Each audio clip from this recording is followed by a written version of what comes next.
I saw Cowboy Carter this weekend, and you know we have to talk about it. By the way, I'm KJ Miller. I'm a founder, lecturer, and content creator. I love talking about all things pop culture and beauty and business. If you like any of that, be sure to subscribe. Now let's get into it. Okay, so first and foremost, I was at Chicago, night one of the Cowboy Carter tour. I was there with my husband and also some friends of mine from business school. We had a blast. It was amazing. It was everything. I did post a very quick review over on TikTok if you want to go watch that, where I just gave my top 5 moments from the concert, but that was very quick. And I said then I wanted to do a more in-depth review where I really take you through all of my thoughts, top to bottom, the things I loved, the things I wanted more of, the things that I thought, okay, maybe this could have translated better this way. Not that there were very many of those because, we're talking about Beyoncé. I want to give you my full review because this concert was amazing and it deserves to be given a full length moment. And I apologize if you hear background noise. Our landscapers are here mowing the lawn. I couldn't do anything about that. Okay. I have the time I have. This is the time I have. And we need to talk about this. Now, before I get into kind of my top to bottom showdown of just like what I loved and taking you through all the pieces, I want to just sort of give my general thoughts, which again, I did share a bit of over on my TikTok if you'd like to watch it. But I will just say, this concert for me was so meaningful. The way Beyoncé put it together, it really felt like I was watching her give us almost a musical dissertation on what it means to be Black in America, what it means to have Black ancestry in this country, what it means to be building a legacy as a Black woman superstar in this country, what it means to be leaving something behind for your children in a country that has made it clear in so many ways that it doesn't value people who look like you, what it means to be building something in that country and to still have love for that country, the country that raised you, when you're getting hate from so many people from so many sides. I mean, it really and truly, similar to the album itself, felt like we were getting a real thesis on that, and a complete one at that. I really feel like Beyoncé left no stone unturned. Okay, so that's just the theme of it and how well she delivered that theme. And I'll get into that when I talk about each song and the performances therein. But that for me was really very special and not something that I have ever seen during a stadium tour. I've never seen someone try to take on something so deep and intellectually stimulating and emotional and historical at a stadium tour. I quite simply have never seen it. I'm not saying it's never been done. I'm saying I've never seen it. And it was just it was something to behold, really and truly. So I'll remember that forever and ever. Amen. The other thing that I say is a real takeaway for me is just how much access we got to Beyonce's children, particularly Blue Ivy. Blue was on that stage for damn near half the show. The show was almost 3 hours long. It felt like to me, Blue was out there for like 90 minutes of it. I mean, she was in multiple dances, not just one dance, not just one song. She kept coming back out and kept killing it. And I just really feel like, given what we know about Beyoncé generally, and also what she shared in the Renaissance film about the anxiety she had about Blue taking the stage and being subject to all the criticism that comes when you're performing for audiences that big and for the world to see.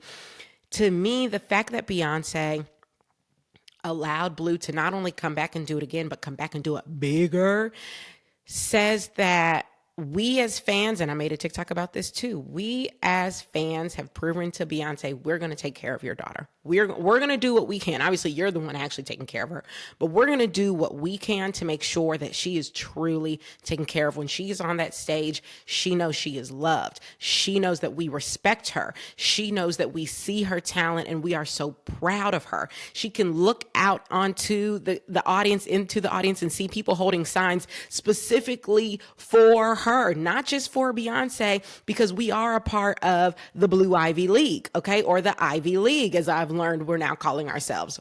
And I love that.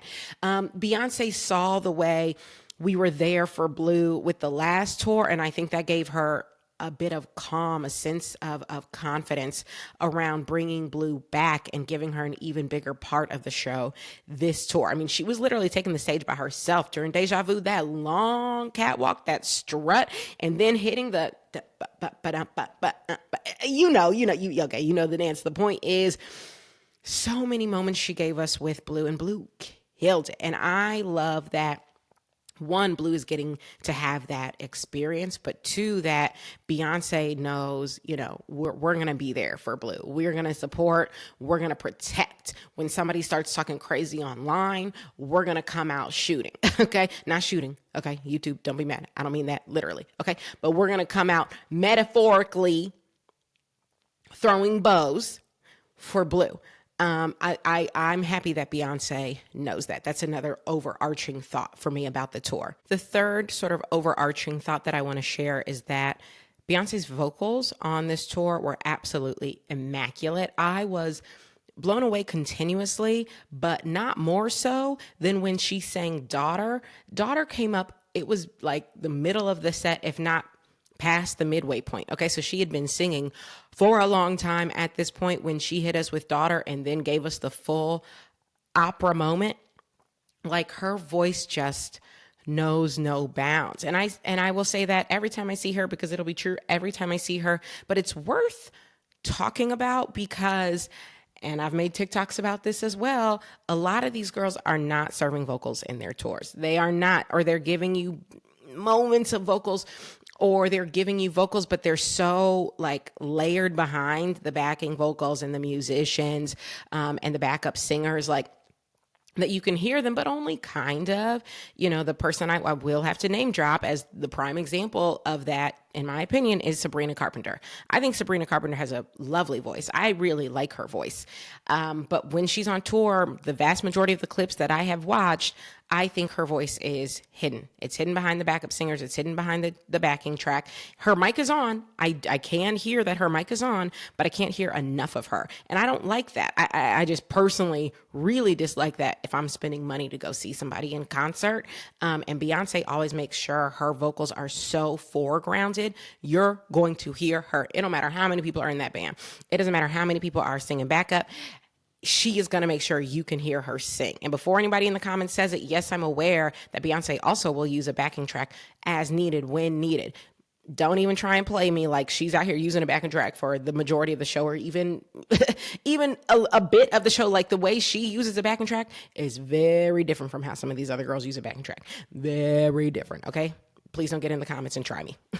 I'm not in the mood. The point is, Beyonce's vocals are just so luscious, so full, so rich, and really unparalleled. Like, it's always such a treat to hear her sing because you can just relax. I always say, I like listening to vocalists who I don't have to be stressed about. I don't have to wonder, is she going to hit the note? I don't have to feel tense. Okay. To be very honest, sometimes when I watch Adele sing, I'm quite tense because I don't know if she's going to hit the note. And that's not even shade. Adele talks about this all the time. There have been many performances, live, televised, what have you, where she hasn't hit the note, where she has been quite pitchy, where she has come in under. That's just a fact. And she has spoken about it. And as a singer and and someone who loves listening to singers, I get stressed when I'm not confident that somebody's going to hit the note. Okay. So that's one of the reasons I personally love a Beyonce concert, because I'm never stressed. I'm never stressed. Felt the same way when I saw Celine Dion in concert. You know what? I wasn't stressed because Celine hit every single note. Some of these girls can, some of these girls can't, and that is okay. I'm just saying, for me, myself, as a concert goer, I prefer the ones who can. That's me. And then the final thing I do have to say is, it has taken me a while to come to terms with the fact that we are in a bit of a new era with Beyonce as it relates to her dancing and choreography. She is no longer giving us the same level of dancing and choreography as she did in prior tours. This, of course, started with Renaissance, and we all know why. Because she told us in the film she had knee surgery, and so she was committed to not injuring herself and like taking care of herself, which is very admirable. But the Beyonce I was raised on, oh, honey, the On the Run, Formation World Tour, these other tours I went to, my God, she was Beachella. just really, really, really breaking it down, giving us like full out choreo for many, many, many, many, many songs. That quite simply just isn't the era we are living in anymore with Beyonce. I was thinking maybe it would be back for Cowboy Carter, because she wasn't fresh off of a surgery. Now we're multiple years out. I was thinking, okay, maybe now we're going to be back to kind of that like harder hitting kind of constant choreo that we got in former tours. We're not getting that. And I've come to terms with the fact that we might just be out of that era. Now, let me be clear. Beyonce still did plenty of choreo. Okay. And she still looked great doing it. Like, she's still committing to the choreo she's doing. But if you're a longtime Beyonce fan, you will see the difference between what she used to give choreography wise to what she gives now. Now, she's not giving any less from a performance standpoint. I want to make that clear. The performance is still at 150,000%, and always will be, because she's Beyonce. But the choreo is a bit pulled back, and that is something that I've just had to come to terms with. I've now come to terms with it. Okay. I just figured I'd mention that. All right. Those are my overarching thoughts. Now let's get into my top to bottom rundown. I'm not going to give you like a full debrief on every single song. I'm just going to go through the set list and tell you the moments that were like real highlights for me and why. Okay, so I have pulled up the set list here. I'll put a screenshot of it as well. This tour was done in 7 acts. 7 acts, okay? And my show didn't start until almost 11 o'clock because of the storm. Didn't finish until like 1:30 in the morning, okay? Can you imagine starting a 7-act show at 11 p.m.? Anyway, Act 1, this for me was a huge, huge highlight. The way she opens the tour, okay, she opens with American Requiem into Blackbird, into the Star Spangled Banner, into Freedom. I've never seen a better opening in my life. I don't know if I ever will. It was so moving and so perfectly encapsulated what the entire show was going to give. It was going to give American history. It was going to give Black history. It was going to give I Deserve to Be Here. That's how she opened the show, and that theme rang true for the entirety of the show. So for me, that opening was supreme. It just dropped me in. I was locked in as soon as the show started, and I love, love, love that. Such a strong way to start a show. So Act 1 for me was definitely a highlight. There were a few moments within there that I really loved. Because I avoided spoilers, did not watch any spoilers before the show, I didn't know that we were going to get Star Spangled Banner.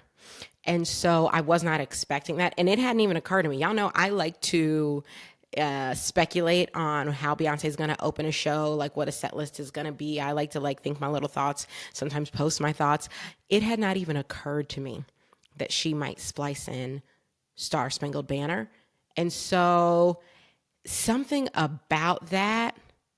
And then not only was it Star Spangled Banner, but she had the Jimi Hendrix from Woodstock Star Spangled Banner riff underneath her, which she perfectly mimicked with her voice, which I'm telling you, if you don't know how hard that is, let me assure you, it's damn near impossible for a whole lot of singers. And Beyonce did it with ease. Didn't break a sweat, okay? But I did not know that was going to happen. So I'm sitting there. I've already heard American Requiem. I've already heard Blackbird. And then to hear, oh, say, can you, or wherever she starts. She might not start it right at the beginning. I forget. But to hear that and to lock in, oh, bitch, this is what we're doing. This is what we're doing at this show.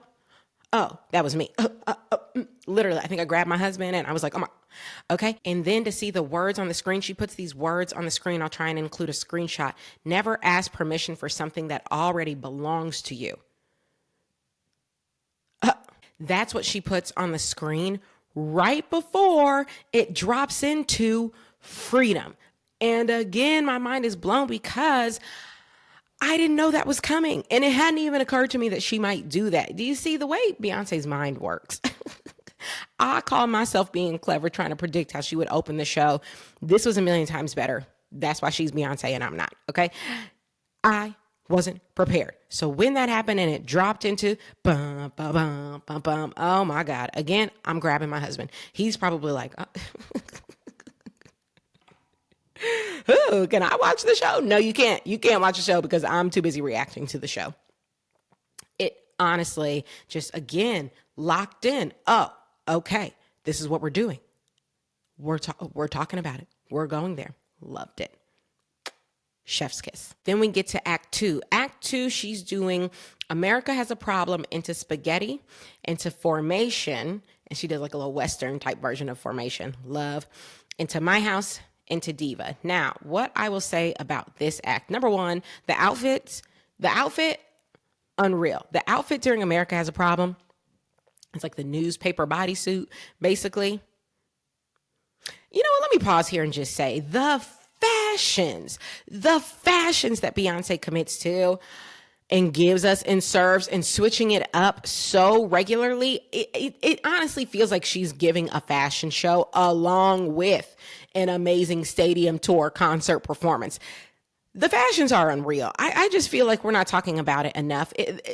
There needs to be an exhibit, okay, in a museum with all of her pieces, all of her beautiful, beautiful pieces, outfits, jumpsuits, dresses, skirts, pants, denims, denim on denim on denim, belts, hats, gloves, boots. So good. It's just so good. And that is what really grabbed me about Act Two. I was obsessed with the outfit, and just like, I mean, all of these songs are so great. Yes, I did my best to keep up during Spaghetti. I committed to learning more of it. Did I get it perfectly? No, I didn't. I'm human, and I have about 12 jobs. But it was very, very, very satisfying. And again, the wardrobe alone during this section could have carried me through. Now, then we get to Act Three. Act Three, we slow it down, and she gives us Alligator Tears, Just for Fun, Protector, and Flamenco. Now, the highlight of this section for me by far is Protector. It is one of my absolute favorite songs on the album. I've spoken about this before. I cry every time I listen because I'm just thinking about my baby girl, and I might cry right now. I'm not going to do it. But it's just impossible for me to listen to that song and think about my child and not cry. It's impossible. So to see Beyonce perform it with Blue and Rumi, of course I cried. Of course I was in tears. The visual was so beautiful with all the dancers sort of in that pyramid sitting there and Blue behind her, Rumi to her side. It was a beautiful visual. It's such a beautiful song. And for me, that was absolutely the highlight of that section. I will say I was surprised to feel this way. But for Alligator Tears and Just for Fun, both of which for me are amazing songs that I love on the album, I didn't think they translated as well on this tour, maybe in a stadium setting. I found myself wishing during both of those, this is a song I really wish I could see Beyonce perform in an intimate setting, like at a House of Blues, at a smaller venue that holds maybe 1,000 folks. I mean, I know the chances of me ever being in a room with just me, Beyonce, and 1,000 other folks and her singing is like almost no chance. But if I could ever get that chance, these two songs in particular to me felt like they needed that. It's almost like, and there were a couple things about it that made me feel that way. It's like I wanted the instrumentation to be a bit more pulled back, because in a stadium, everything has to be like full force from a volume perspective, because a stadium of people have to hear it. I almost wanted that to be pulled back. I wanted her to be able to, instead of giving the performance of it, just give us the song of it. It's almost like I just wanted Beyonce to be sitting on a stool with just a few folks and, you know, just a few band members singing these songs. I think for me, that would have translated a little bit better. They were still absolutely beautiful and gorgeous, but though that was kind of really the only time I really had that thought during the show. So that's what I'll say about Act 3. That brings us to Act 4. In Act 4, Beyonce gives us Desert Eagle, Riverdance, Two Hands to Heaven, Sweet Honey Buckin', and Pure Honey. Now, for me, the highlight of this section was definitely Two Hands to Heaven, because just hearing the Chicago audience was very, very lit, very, very, emphatic. And so when she turns it over for us to sing, baby, I've been waiting, and we're all singing that as a choir. Oh, my heart, my soul, amazing, amazing, amazing. Fantastic, fantastic. That was the highlight for me. I will also say the fact that she did give us Desert Eagle, like that song is so short, but it's so fun. And so I was a little nervous, like we wouldn't really get to see her perform it. And instead it would just kind of like be a little interlude, but she did give us like a performance of it. So I was very happy that we got to see Desert Eagle performed into Riverdance. And then, like I said, into Two Hands to Heaven, which for me, this whole section just felt like a vibe. It sort of felt like the time when the whole audience was just kind of really settling in almost. Like we had just been on edge because of like acts 1 and 2, then 3 kind of slows it down, and now we're all kind of vibing, if that makes sense. That's what this section felt like, and certainly during Two Hands to Heaven, a vibe. Okay, then we get into act 5. She gives us Jolene, Daddy Lessons, Bodyguard, Two Most Wanted, Cuff It, Tyrant, Thick, Levi's Jeans. This is, to me, the energy starts picking back up at this point. We kind of slowed it down. We kind of had a vibe. Now we're bringing it back. And what I loved was the fact that she did Jolene into Daddy Lessons. To me, that sort of felt like a reminder. Yeah, I've been here. I've been doing country. And y'all might have forgot, but I didn't. I liked that moment a whole lot. And then Bodyguard, it's clear she loves Bodyguard. I mean, she literally said it, at least at our show. She was like, this is my song. Okay, y'all. And you could tell by the way she was singing it, like this is her favorite song to sing. She was definitely giving it to us. I love that we got the Cuff It moment, because that's just like an infusion of energy. And then I personally thought Thick, like I like Thick as a song. I don't think I got to see Thick at my Renaissance show, because, you know, it was one of those ones that she didn't always do. So I like that she did it here, because she knows a bunch of us came to Renaissance and didn't get to see her do it. So I like that she gave us that little moment. So this to me is where the energy started picking back up a bit, and definitely was like a being country reminder before taking us into the next act. Then we get to act 6, where she gives us Daughter, and then the Renaissance run it back with I'm That Girl, Cozy, and Alien Superstar. This is act 6. Act 6 to me was perfection. Perfection. Like I talked about earlier, hearing her sing Daughter is act 6. I thought it was halfway through. No. Show's damn near over. That's when she gives us Daughter. The vocal is pristine. It's flawless. It's perfection. Amazing. And then to run back Renaissance, just the fact that I got to relive Renaissance, was heaven. And the audience, when I say vibing, I mean vibing out, vibing hard. Okay. We were vibing before on one of these. When Renaissance hit, we were vibing on one of these, you know, like it was such a good feeling, because, you know, just so many people obviously had also been at Renaissance. And then if you hadn't, the fact that you got to run it back and relive that, she's a genius. She's a genius. It wouldn't occur to me to just be like, you know what, I'm gonna run that back. I had fun doing that the first time. Let me just run it back. And I know it's going to be iconic, and I know everyone here is going to love that I'm doing it again. Only Beyonce. Fantastic. So fun. So good. Y'all, I'm realizing this set list I'm looking at, it's not complete. Now, it looks like the one Beyonce may have officially put out. I don't know, maybe because she wanted not all the surprises to be out there, but I have flipped to another one. This is more complete. I'm leaving things out. Thankfully, not too much. But in Act 5, which I have to now run back and report on, because I'm like, I'm not at Act 7 yet, because I'm missing the whole time where she did a medley of her hits. And that was in Act 5. Okay, so Act 5 and Act 6, and that last little list was flipped. Okay, Let me run it back. Act 5, she did Texas Hold'em with elements of Church Girl, which to me, you know, I love Church Girl. If I haven't told you that, I love Church Girls. I did not think that I was going to get to hear it at this show. Okay. Then she went into, this is her medley, Crazy in Love, Single Ladies, Love on Top, Irreplaceable, If I Were a Boy. I was done and dusted at this point, because I mean, if you know the lore, you know we haven't heard her sing Irreplaceable in 15 years. Having that whole section of hits, it just felt like a warm hug. Do you know what I mean? Like, we all know these songs. We all love these songs. So for her to give them to us, bop, bop, bop, bop, bop, you know, at this point, we're halfway through the show. It felt like just an injection in the arm, like, pshoo, hello.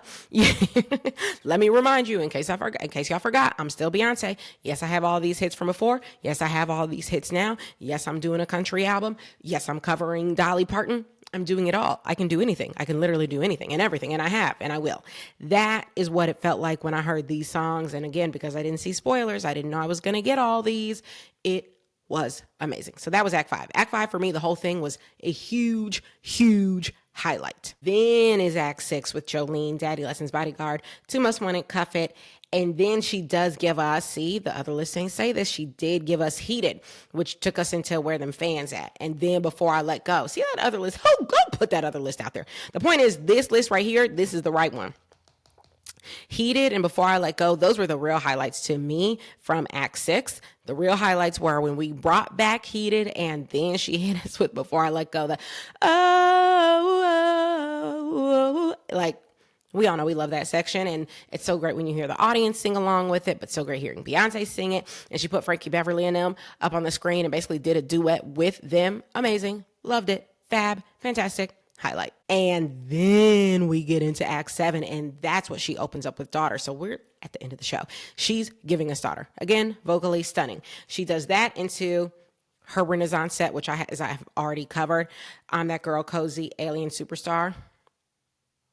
So fun, so fantastic, so amazing. She kind of ends that with Deja Vu, then comes back, and this set list refers to it as an encore. I think that's right, because I do think we all thought, okay, maybe this show is over. She comes back, gets in the car, flies over us singing 16 Carriages. At one point, I thought she was close enough to me that I could touch her. She literally flew right above my head. Okay, so me and Beyonce, we were one during 16 Carriages. And then when she ended it with Amen, again, a thesis on Black history, American history, being born in this country, raised in this country, a country that has proven over and over again it doesn't love you, it doesn't value you, it doesn't respect you, and yet you come and you thrive, you build a legacy, you build a family. What does all of that mean for a Black woman in this country? It really felt like she was giving me all of that in this song, in this outro, with the backup, with her outfit. All of it was leading to the conclusion of this thesis that at the end of the day, whether this country wants me here or not, I deserve to be here. And look what I've built, despite it all. Amen. Do you see? Do you see? It's so fantastic. It's so meaningful. I ended the concert feeling invincible. First of all, I was tired. I was in tears when the concert ended. Real tears. Just makeup messed up. Hair was also looking trifling under my cowboy hat. My leave out. Let's not talk about it. But I ended the concert feeling full.